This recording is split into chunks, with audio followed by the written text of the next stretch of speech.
Hello, this is Mediatrocities, and I'm Lou Ojeda. Is Hollywood getting better using social media? For years, Hollywood has been using social media as marketing tie-ins to get you to the theater. Some of those tactics have been pretty successful. For instance, Monsters vs. Aliens used the old tactic of winning tickets for screenings to attract attention. Alice in Wonderland teased audiences with exclusive trailers. For the Twilight trilogy, a Twitter account was created in 2009 for all things pertaining to the Twilight saga. 14 years later, it's still active. The Hunger Games invited fans to click on Facebook and Twitter links to a site where you can log in and become a citizen of the fictitious nation of Panem. With all these examples, the studio's marketing teams direct you to take action based on their directives. Click on a link here, register yourself there. But with two recent examples of hit movies, there's a difference. Megan and Cocaine Bear, both distributed by Universal Pictures, are modestly budgeted movies that grew interest organically. They didn't have an established fan base like films from the Marvel and DC universe or a best-selling book series. The studio didn't own the rights to such characters as Spider-Man or Batman, so what do you do to get folks into the theater? Well, if you're Michael Moses, marketing head of Universal, you get creative using social media. In a recent interview, he accurately stated the problem was twofold: getting people back to movie theaters, post-COVID restrictions, and then getting those same people to choose your movie. While other studios insist on media saturation to sell the latest superhero movies, Moses bet on restraint. Announce an upcoming movie months in advance, concentrating on the targeted viewers best suited to respond positively, and then holding back and letting social media percolate with results. Megan, for example, set its sights on girls to best relate to trailers and social media posts. And it worked. The Megan dance went viral on TikTok, with many people participating in a Megan Dance Challenge.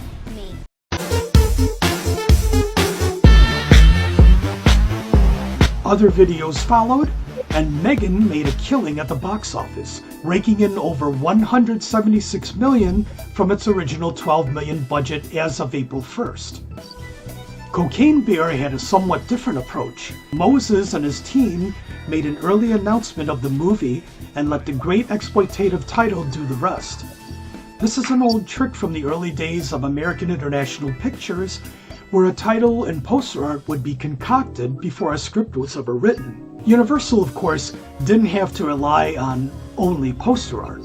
It used social media and a trailer racking up millions of views. Notice who gets FaceTime during the first 20 seconds of the trailer.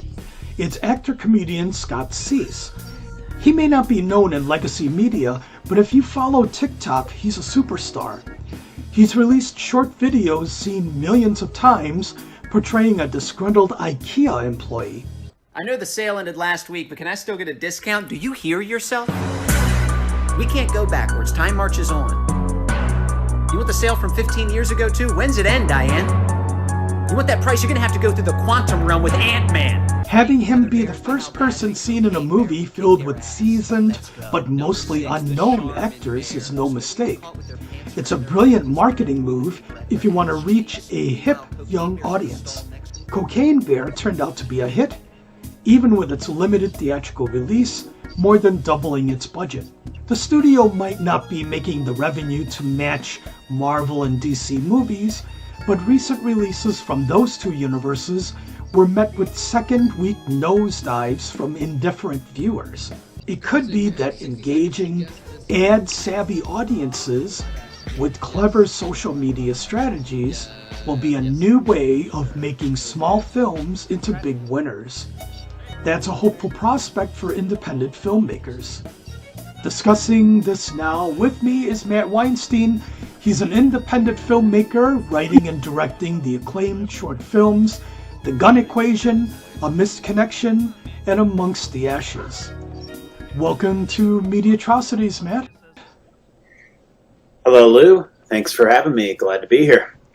So Matt, how do you feel? I don't know if you've seen Megan and Cocaine Bear, or maybe some other movies that have had some social media influences. But have you noticed this trend in movies recently? Absolutely. I mean, you mentioned those two titles, and Megan with the social media videos of the people dressing up as the Megan doll and doing that dance at the Starbucks, and there was a lot of that prevalent on social media leading up to the release, maybe a little bit since then. And obviously, Cocaine Bear was another example. You had as you mentioned, they announced the title of the movie, they had a poster, and they didn't, there was nothing on it until they decided to release a trailer. Scott Cease also did that one video about Cocaine Bear where it's like, here's all you need to know. Like, here's what you need to know. Nothing. It's not based on the IP. It's, you don't need to have read any comic or read anything or seen any previous movie. All you need to know is the title. It's Cocaine and Bear. Here's what you need to know before you see Cocaine Bear. Nothing.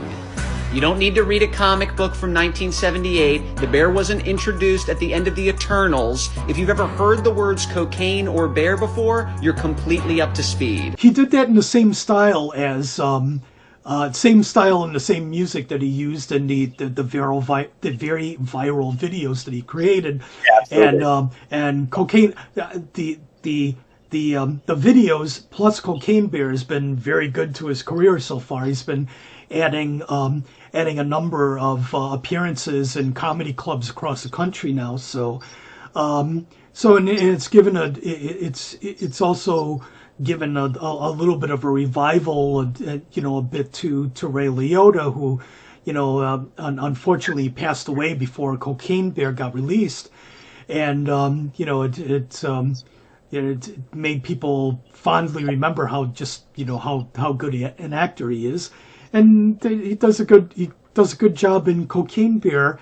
He was a very underrated, easy to take for granted presence in movies. I mean, obviously our go-to for Ray Liotta, when we think of Ray Liotta, is Goodfellas, and I mean, deservedly so, because that's a seminal classic movie, and he's front and center of that whole movie. And he more than matched up with Robert De Niro and Joe Pesci, but he not just his appearance, but his voice throughout the whole movie. But I mean, he was terrific in other movies throughout the 90s. He was in Copland, he was in he had No Escape, and he had movies like I know he did Identity, the 2000s. He was in The Place Beyond the Pines. Narc comes to mind as well. That's another unsung gem in his filmography. So, I mean, I'm hoping, as you mentioned, the sort of spotlight and sort of, remembrance of Ray Liotta, I hope it inspires people to go back and, look at those other previous movies, because, he was around for a long time, and he was just, again, one of those, those character actors you see in movies. He shows up and there's just something about him. It showcased, okay, there's something here. Mm-hmm. And he's just got that, immediate sort of personality that just clicks. Mm-hmm. It's exciting when he showed up on screen. Oh yeah, he definitely was a very charismatic actor.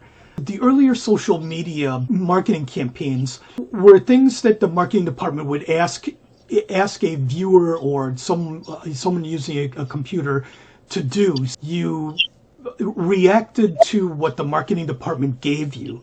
And in the case of the videos done, say for instance for Megan, these are done by people who actually took the time and the effort to get the costuming, the makeup, and actually make these videos in response to it, in response to what a dance challenge and all.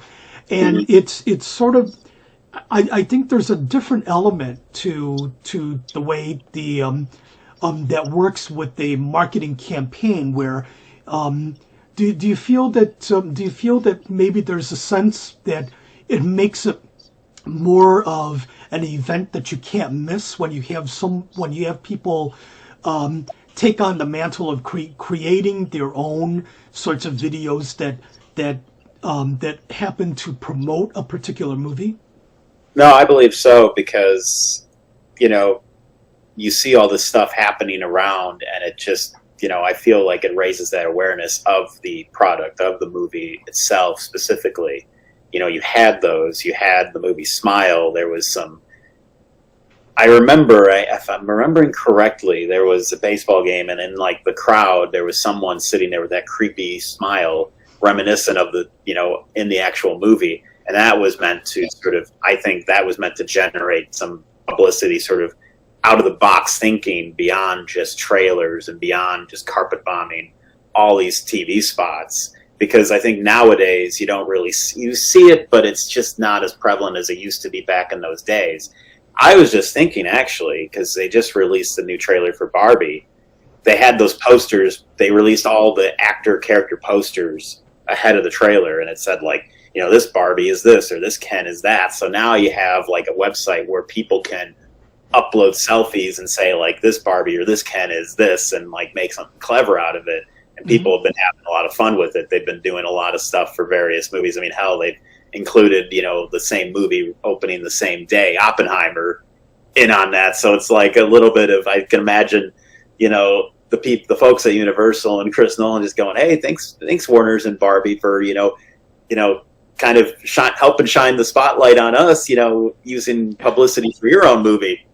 Thanks, we'll take that. But it's just that kind of, it is that participation, and it's meant to sort of, how it will translate in, ticket sales when it comes out, it remains to be seen, because what it all comes down to, that's just the hype. That's the, hype machine. Ultimately, it comes down to, how is the final movie? Because I think that those, any ads and any kind of, internet marketing, that will get people to the theater opening night, opening weekend. And that's why you see those big openings for some of those movies. And I think ultimately it's a question of, okay, is the movie any good? And it's, that's the sort of, it's basically covering the sort of front end of things. And I think that's generally what marketing does. And it's really, a question of longevity afterwards, how is the movie itself, apart from the marketing, because ultimately that's, what the ultimate test is anyway, really. It stands on its own. How well does it stand on its own 2 feet, apart from clever marketing? So I think, to answer, go back to your question, does this make it an event that people, I think, in a sense it does, because people get curious. They wonder, okay, what is this thing? And okay, maybe I should go check this out to get a full context. And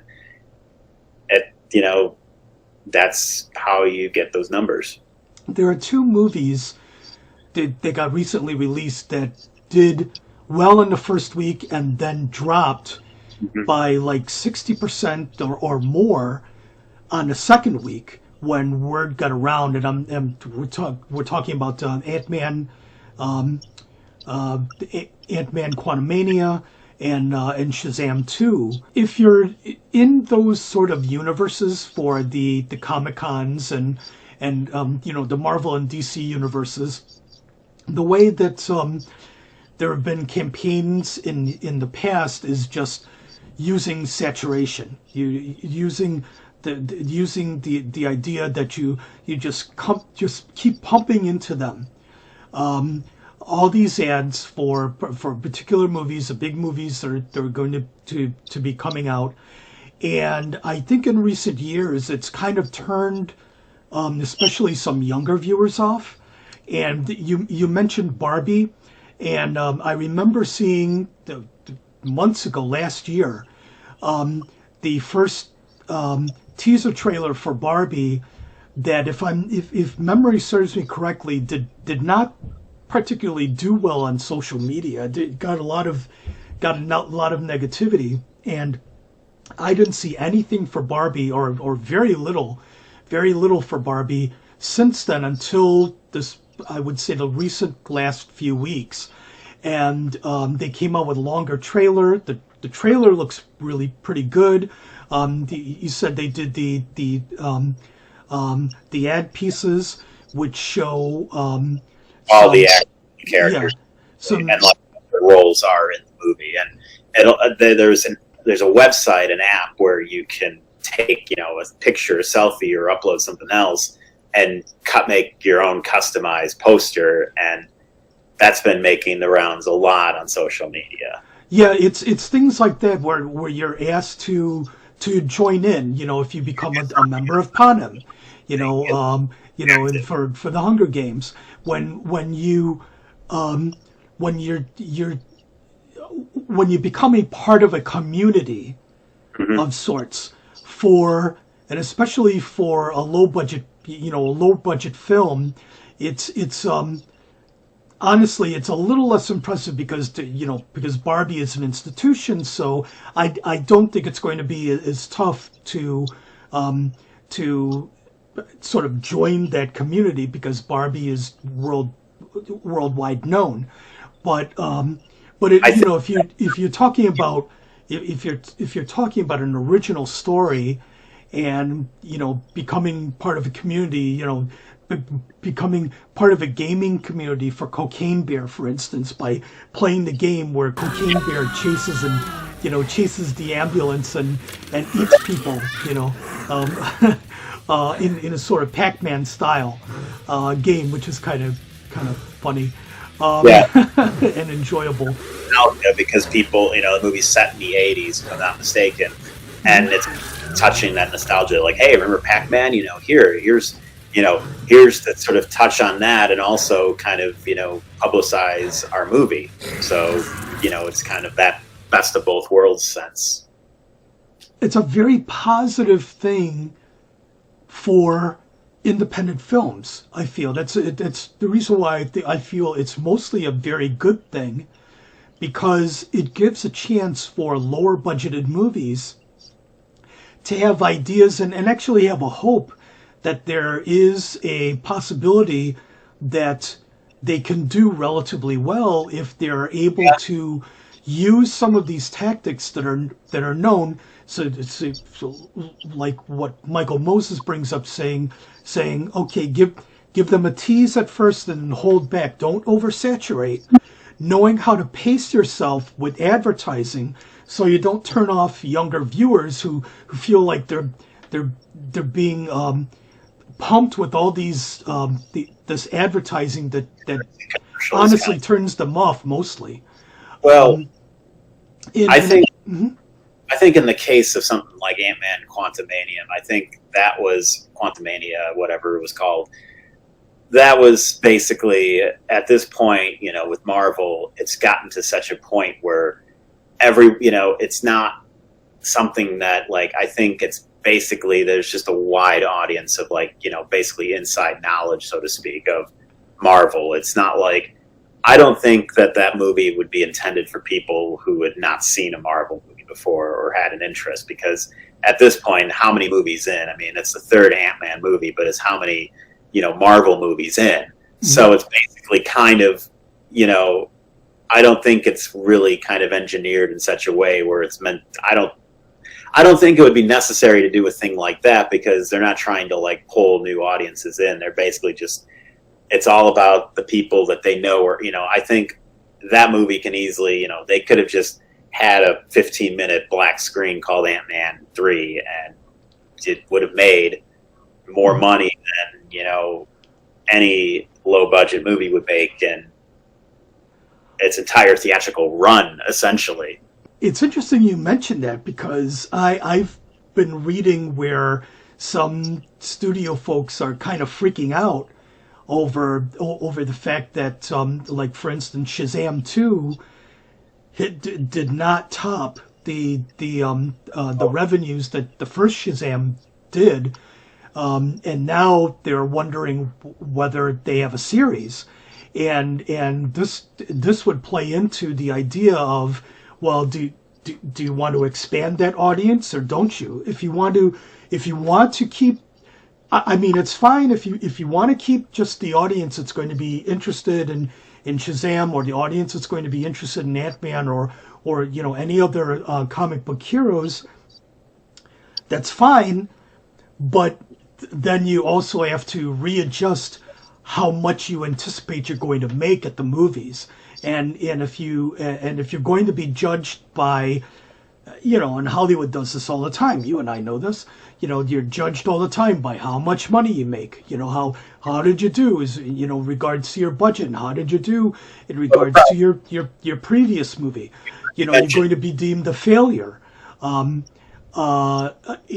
so if they're ready to, if they're ready to have that sort of a shrinkage, okay, I mean, fine. If you want to do a modestly budgeted Marvel movie, okay. I mean, I have nothing against that and at all. I think it would be interesting because it would if you have the right filmmaker and the right material, that means okay, you got to be thinking, because that happened with Deadpool to a degree. I mean, that was a Fox property before Fox got bought by Disney, and before then it's now owned by Disney and Marvel.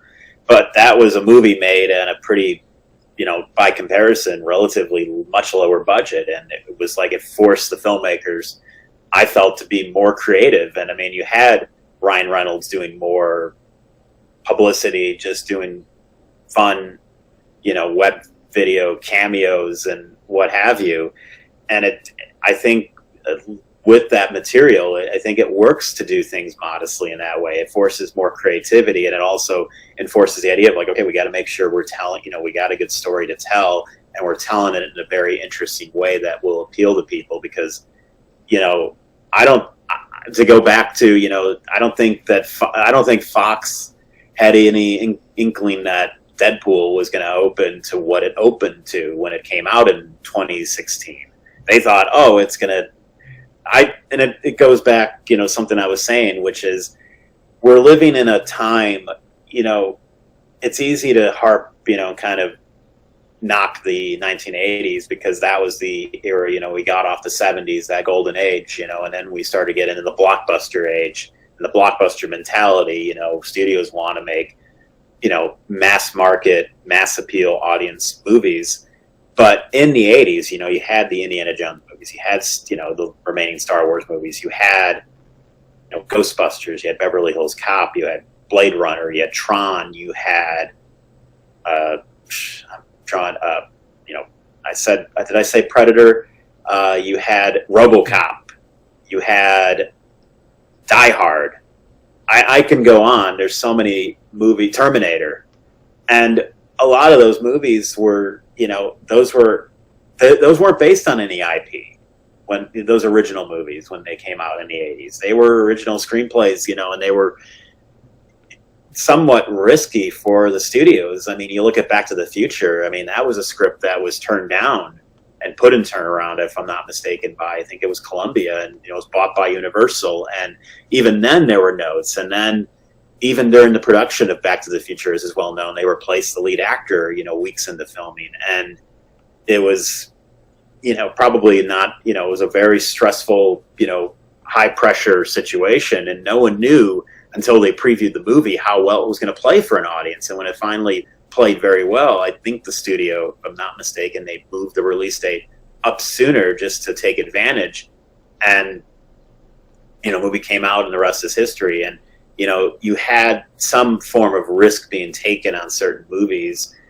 Beverly Hills Cop was originally intended for Sylvester Stallone, before Eddie Murphy came in. And, they're making a fourth one right now, and that's the thing that's going on nowadays, is a lot of studios are going back to those old properties and, mining for nostalgia. And sometimes it works. I mean, you have maybe Blade Runner 2049 is not the best example because, Blade Runner was a movie that became a cult, classic.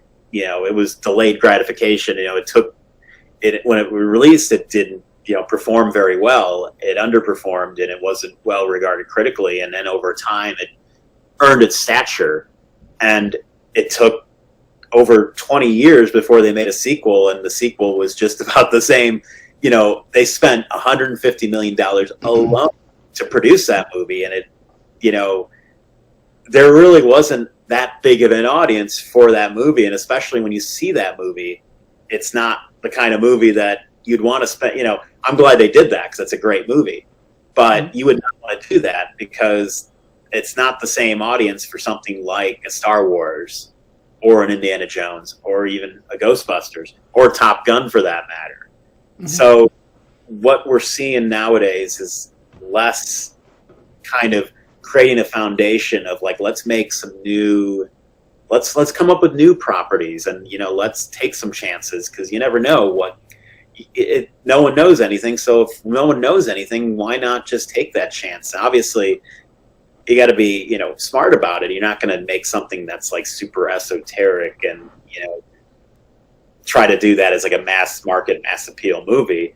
But obviously it comes down to the quality of the writing and the quality of the story. And that was the case with something like a Back to the Future. That was the case with something like Indiana Jones or Ghostbusters, or with the big elephant in the room from last year, Everything Everywhere All at Once. Yeah, which was made on a budget of no more than $25 million. It is very somewhere between $15 and $25 million. And look what happened. I mean, and audiences took to it, and you would never think that that an independent movie with Asian leads, okay, one of whom was basically out of acting for years, and would come back and be a sensation. Well, it's because you used imagination. You had a very good campaign. You had very amiable people who were your leads. You were very, very dedicated. You had a group of people that worked together, on a project, and it was a great deal of unity on the project instead of a whole bunch of egos trying to figure out, where's my scene going to be, am I going to have the scene, whatever. Need to have merchandise from it. It was basically the movie, the script, and the movie first, and then everything else after. It wasn't cart before the horse, which is what you see a lot of times. This was basically like, here's this script, and you get, I don't know, I think it might have been independently financed, and A24 was just a distributor on it. So, but A24 knows how to get, they know how to market, and they know how to build an audience.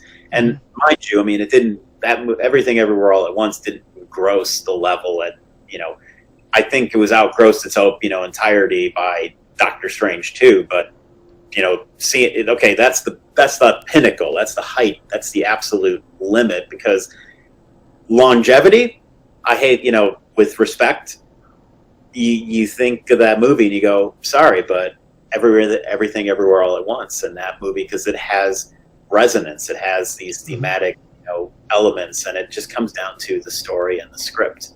That's what's important. Yeah, it grew by word of mouth, and you can't, with any product, and Hollywood talks about their movies as products. Some of them, people in Hollywood call it product. Okay, so I'll use their terminology. With any product, the best that you can get is word of mouth. The best marketing is word of mouth, and that's how that movie grew. Grew exponentially. It grew exponentially because you had people who were going back to the theater, watching it more than once, and then telling people. I told, and I'll tell the story here again too. I told you and Tyler. I'll tell the story again. I was on vacation when I saw Everything Everywhere All at Once last year. Saw it in Rochester, New York, at the great theater called the Little Theater. I don't mind giving a plug for it here because it's a fantastic theater. Saw it in the Little Theater. Took a train, came back to Chicago after my visit, and 24 hours after I saw Everything Everywhere All at Once in Rochester, New York, I saw it here at the Davis Theater here in Chicago exactly 24 hours later because I loved the movie so much. Marketing that's going on right now with the one famous scene, you know, like, even though you've broken my heart yet again, I just want to tell you, in another life, I would have loved to do nothing more than, you know, do laundry and pay taxes with you, if that's how the line goes. And look how many people have taken that and applied it to other, you know, movies, other images, you know, still images. And it's like, again, it's just, it's kind of constantly evolving from there. And I think it's resonated at that point. Right. You don't get it with a lot of other movies. Right. And it's, you know, it's the right line at the right time, under the right circumstances, with the right people delivering it. My thanks to Matt Weinstein for joining me here on this edition of Media Atrocities and talking about this, and hoping that that independent filmmakers can use, you know, what they're learning from the tactics being used in movies like Cocaine Bear and Smile and Megan, and using that to help, you know, boost their own audiences and all. And Matt, is there, if fans want to connect with you, is there a way that they can connect with you and with any future projects or other things that you've done? Yeah, I'm on social media. I'm on Facebook and Instagram. My Instagram is at Matt, all lowercase, _JW .cine, CINE. So Matt _JW .cine. That's my Instagram handle. And I'm also on Facebook and Twitter, and I'm also on Letterboxd as well. And yeah, okay, that's where I post a lot of my, you know, various, you know, updates on various projects and, you know, other assorted items as well. Along with the short films that you've done so far? Yeah, my short films can be seen on various platforms, actually. On my Instagram page, there's an image that showcases, you know, each of the different platforms. They're all, Amongst the Ashes is available to watch for free on YouTube. And I would stream that in 4K on the biggest TV you can. And A Misconnection and Gun Equation are both featured on various different platforms. Op Prime. I'm sorry. I was going to say those two feature Tyler Pistorius, who is on the last Media Atrocities, by the way, doing with the 43rd annual Razzie nominations. He was on with me on that. So those two short films that you mentioned feature him. Because he's remarkable in both those movies, and playing completely different characters in both, and playing them effortlessly and remarkably well. So all the more, like I said, all the more reason to check both those movies out on the various platforms. I know Misconnection was available on Prime for Prime users, for Amazon Prime users for free, but now it's only available for rental. But it's also featured on Op Prime, IndieFlix, and there's other platforms as well for that, and Gun Equation as well. So, yep, feel free to check those out. Well, yep, definitely. So go to Matt's Instagram, and it'll connect you to further to his work. Matt, thanks very much. Thanks for having me. Thanks very much for joining me on this edition of Media Atrocities, and folks, we will see you very soon. Take care. Is it out now? Already out? Is Cocaine Bear? Yeah!